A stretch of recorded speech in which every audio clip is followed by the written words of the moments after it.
Okay guys, meron na nakakuha ng ating version 3 na upgraded, no? So tatapusin ko siya, lilinisin ko na, and then mamaya papaship ko na. Ito yung upgrade natin, no? Ito. Ayan. Kita nyo? Meron na tayong bearing na nilagay dyan. Tapos dito sa dulo ay solid na yan, stainless. Naka-welding yan. Itong dalawang yan. Okay. Version 3 po Version 3. Okay. Binigay ko lang siya ng 1.5. So 750 lang yung katumbas ng isang peraso niya.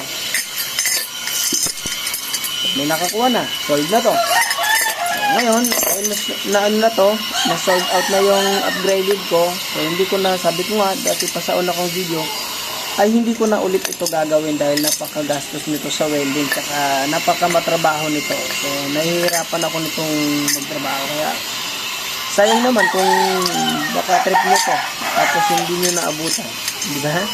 So ito tatapusin ko na guys para may padala ko na mamaya.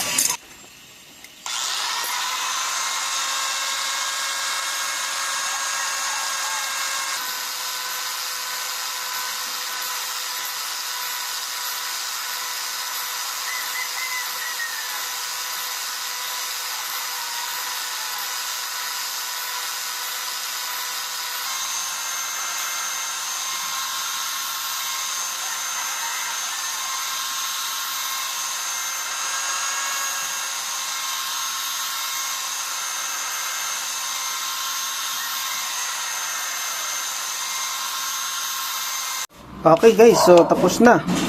Nalinis na natin yung version 3 natin.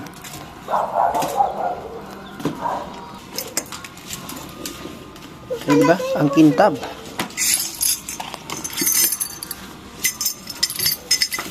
Ang kintab ng ating version 3. Naka-welding na yan. Pinatibay natin yan.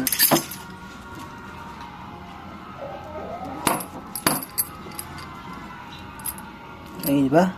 Ganda, diba? Sayang. Naunahan na kayo.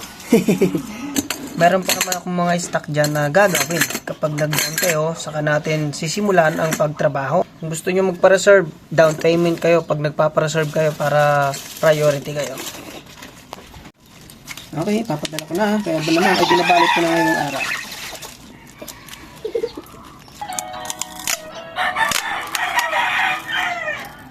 Pag nakat ha.